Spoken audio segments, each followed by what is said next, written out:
この動画は過去動画の再放送です。途中紹介されている別動画は現在アップされていないものもあり、リンク切れしている場合がありますが、ゆっくり再アップしていきますのでお待ちくださいね。それではご覧ください。こんにちは、斉藤直樹です。今日はリスナーさんの質問にお答えしていきます。22歳 F さんからの質問です。斉藤直樹様、はじめまして。私はイラストレーターを目指していたものです。もともと周りとの実力差から美大を辞め、別の進路を考えていたのですが、先生の動画を拝見し、再び絵を描き始めました。絵を描くきっかけをくださった先生に改めてお礼申し上げます。ありがとうございました。そして私は再び絵を描き始めたのですが、周りの方は大きくバズったり依頼を得るなど成果を出している一方で、私はそういった特筆するような成果を出せておらず、再び実力差を感じ始めました。そして絵や見るものに興味も関心も湧かなくなってしまい、最近では絵を見るのが怖くなってしまいました。お前の絵は下手だ、もっと描かなきゃうまくならないぞと周りの方や見ている絵から言われているような気がし始めました。そして夜何度も目が覚めてしまうことから心療内科への受診を勧められ、受診したところ軽度のうつ病の症状が出始めている、一旦絵をお休みして治療が必要だという診断が下されてしまいました。私はできることならまた絵が描けるようになりたいと考えています。どうしたら再び感動を得られる感性を取り戻せるのか、どうしたら再び絵を描く気持ちになれるのか、先生のお考えをお聞かせいただければ幸いです。また絵の褒め言葉を素直に受け取り、絵師の皆様を信用できるようになる方法や心を病まないための考え方等もお聞かせいただけたら嬉しいです。今後絵を描いているせいで心が病んでしまう人が生まれないような動画にしていただければ幸いです。長文失礼しましたとのことです。 F さん、ご質問ありがとうございます。 F さんの悩み、苦しんでいることすごくね伝わってきました。これもしかしたら絵を描いたことがない人からしてみると、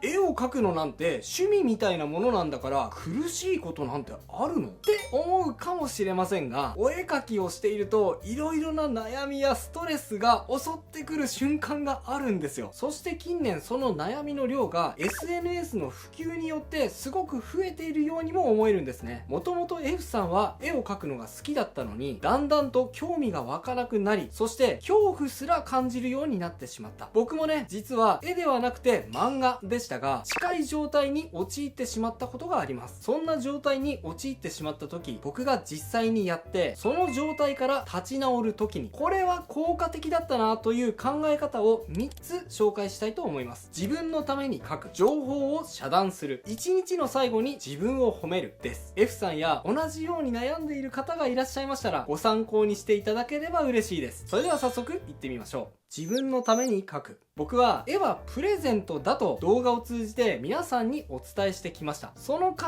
えともしかしたら矛盾しているように聞こえてしまうかもしれませんが、聞いてください。絵を描く時の考え方にはいくつか段階があり、自分がどの段階にいるかによって考え方を変えていく必要があります。その段階の中で僕が特に意識しているのが感動の量を表す段階です。この図を見てください。これは感動の量の段階を表した図です。左から感動が少ない段階、そして真ん中が感動の量が中くらいの段階、そして右側が感動マックスな状態です。言っておきますが、これは画力には全然関係がありません。右側に行くに従ってプロに近づくのかといったらそんなことは全然ないんです。むしろプロであっても一番左側の感動小の状態に戻ってしまうことがあるほどです。この感動の量を意識することがなぜ大事なのかというと、この階段の高さがそのまま描きたい欲に直結するからですね。1段目の人は蓄積している感動の量が少ないのでそもそも描きたくない状態です。2段目の人はある程度感動を蓄積できているので描きたい欲がある状態です。そして3段目は超感動している状態だから描きたい欲もマックスな状態です。そしてこの描きたい欲はそのままどれだけ成長できるのかに直結するんですね。いや当然です。だって描きたい欲があればあるほどたくさん絵を描きますよね。たくさん描けば絵はそれだけ上手くなりますから、いかにこの感動マックスな状態を保てるのか、それが絵を成長させていく上では非常に重要なんです。なのでですね、ここで重要になってくるのはこの階段の登り方ですよね。どうやって感動小の状態から感動マックスの状態まで登れるのか、これをねお伝えしていきます。それは誰のためでもなく自分のためだけに絵をを描くこと、これです。感動ってね、意外と脆いもので、蓄積された量が少ない時はなおさらなんですけど、他人から否定されたり、いや、否定までいかなくても、共感を得られなかっただけでね、脆く崩れ去ってしまうような側面があります。あ、私の感動って誰からも理解されないんだな。そう思ってしまって表現するための力を失ってしまいがちなんですね。そんな感動の少ない状態で人に発表するための作品を作り続けるのは結構辛いことです。なので、その段階でできることはですね、感動の量を増やして育てることなんですね。僕もね、たまにこれやるんですが、好きな漫画や映画を見た時なんかにね、誰に見せる目的でもなく、その作品の感動した部分や、いいなって思ったところを書いてみること。こうすることによって、あ、自分はこういうところが好きなんだな。見ただけだと気づかなかったけど、書いてみたら、このシーンの、このキャラの、この表情めちゃくちゃ好きだな。そんな風に自分の中に感動を積み上げていくことができます。そしてもちろん誰に見せるわけでもないですので、誰かに否定されて感動が薄れてしまうことも絶対ありません。自分のためだけに絵を描いて感動の量を増やすこと。まずはこれが絵を描く上では非常に重要な考え方なんです。絵はプレゼントという考え方はもちろん大切ではあるのですが、この考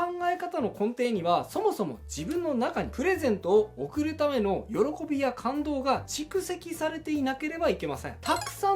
ん持っているから、その持っているものの一部を誰かにプレゼントすることができるんです。でもですね、F さんはきっと人前で絵を発表する中で自分の中にある感動をすっかり外に出し切ってしまって、蓄積されていたはずの感動や喜びがすっかりなくなってしまった状態なんじゃないかと思うんですね。その状態で F さんは周囲と自分とを比べてしまって、あの人は成果を出しているのに自分は何一つできていない。私には実力が足りないのかもしれない。でもあの人みたいに私ももっと誰かにプレゼントをあげなきゃ。でももう私の中には何もないよと自分を責めているようにも見えます。F さんはきっと長い間真剣に絵と向き合ってきた経歴をお持ちですから、自分で悲観するほど画力が劣っているというわけではないと思います。それよりも今問題なのは、感動の量が著しく減ってしまっている状態にこそあると思います。それを改善するためには、自分だけのために絵を描く、その期間を作ることです。自分の中に何もなければ誰かにあげることなんてできるわけがありません。需要がどうとか流行りがどうとか、そういうことは一切無視して、自分が心惹かれるものだけを心が赴くままに描いてみてはどうでしょうか。情報を遮断する。ただですね、F さんはここまで聞いてこう思うかもしれません。そんなの無理だよ。だって Twitter やインスタを見ると、私よりも上手くてキラキラした絵がたくさん流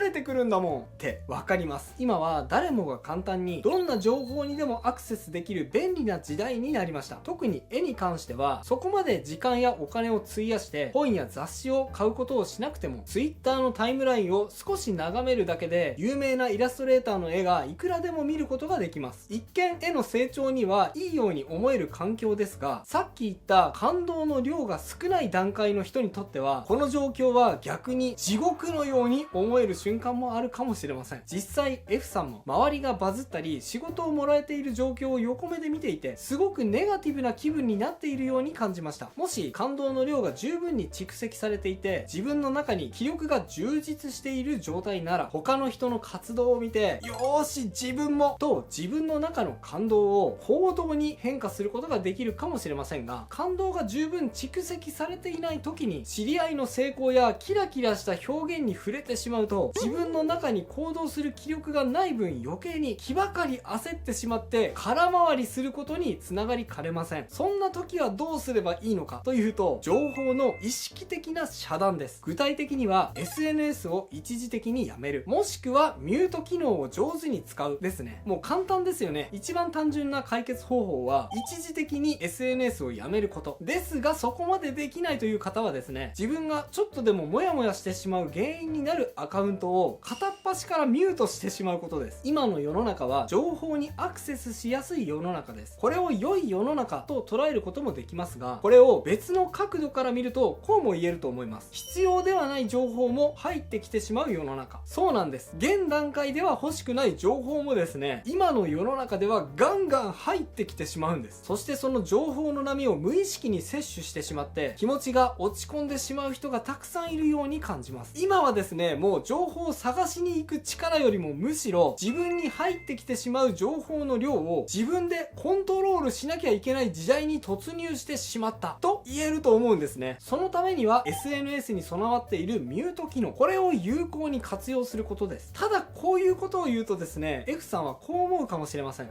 でもミュートってなんか気が引ける。なんだかすごく相手に対して失礼なことをしているような気がしてミュートできないんですって。はい、その気持ちはすごくわかります。でもね、例えばみんなで食事を楽しんでいてお腹いっぱいになってしまった時のことを考えてみてください。たくさん食べてしまってあなたはもうお腹パンパンです。これ以上食べたら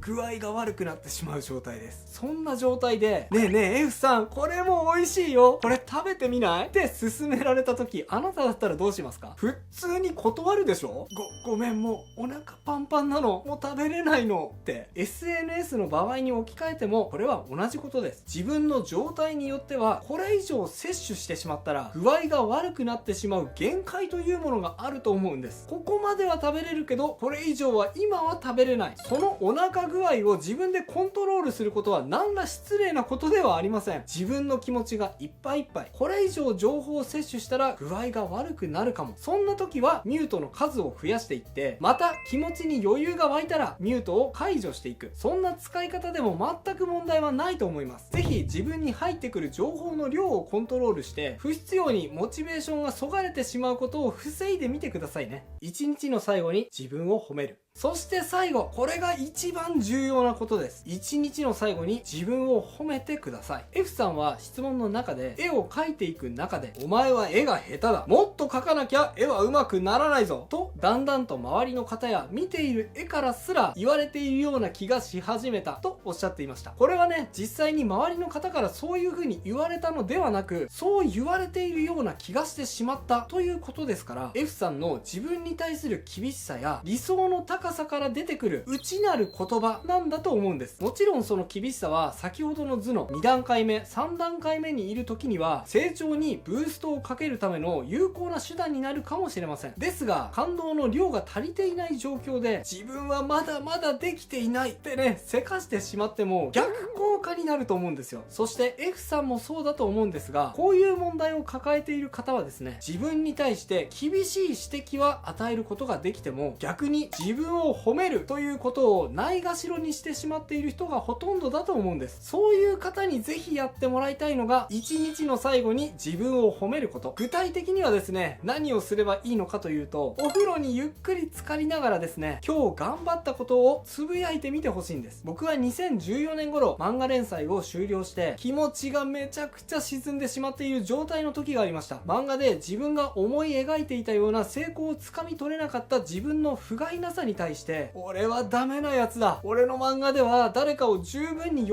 ばせることはできなかった、関わってくれた人にも迷惑をかけたかもしれない、そんな風に自分を責めてしまっていたんだと思うんですね。 F さんは絵を見るのが怖くなってしまったとおっしゃいましたが、僕もそれと同じようにね、そこから2年間ぐらいずっと漫画を読めなくなってしまったんです。もうね、本屋の漫画コーナーとかコンビニの漫画コーナーありますよね。あそこってね、人によっては無意識に足が向いてしまうぐらいワクワクするような一角のはずじゃないですか。でもね、その頃の僕はそこに近づけなかったんですよ。近づくとね、もうダラダラダラって冷や汗が吹き出てくるんですよ。僕の周りにはイラストレーターたくさんいますから、漫画やアニメについての話題を振ってくることも結構あります。でもその度にね、僕はそこはかとなく話題をそらしてました。これね、おそらく周りには分からなかったと思うんですが、ほんと冗談抜きでリアルに嫌がっていることがあると、嫌がる顔すら見せたくないんですよ。いやだってそれを出しちゃうとね、もしかしたらネタにされてしまう恐怖もあるからです。いや、僕の周りにはね、それをネタにしていじってくるようなやつはいませんが、そう分かっていても悟られるのが怖くなってしまうぐらい、そのぐらい本気でね、漫画を避けていたんです。これさすがに辛いなぁと感じていた時、ある本に出会いました。それが嫌われる勇気という本です。とても有名な本なので読んだ方も多いのではないかと思うんですが、この頃の僕はこの本にすごく救われました。読んだことがない方は概要欄に URL を載せせておきますので、そこからチェックしてほしいんですが、この本の一節に他人と自分の課題を分離しなさい。誰かの期待を満たすために人生を生きてはいけないという考え方があります。僕はここを読んだ時にすごくハッとさせられたんですね。そうか、僕は確かに失敗はしたけど、でも周りがそれをどう思うかは僕の問題ではない。そこを悔やんでいても前には進めない。ここから前に進むためには他人の期待を満たせなかった自分を責めるのではなく、昨日よりも少しでも良くなれた自分を褒めてあげるべきなんだ。それが自分の課題と向き合うってことだ。そう気づかされたんですね。そこで僕がやったのが、自分で自分を褒めてあげる時間を作るということでした。最初はね、自分を褒めるのってちょっと照れくさいというか、なんか抵抗ありましたけど、でも関係ありません。いやだって誰が見ているわけでもないですし、何より一人ですからね。一人っきりでお風呂でね、目を閉じながら、今日はよくやったな、線の描き方が少し良くなったし、あ、そうだ、こんな発見もできたよな、いや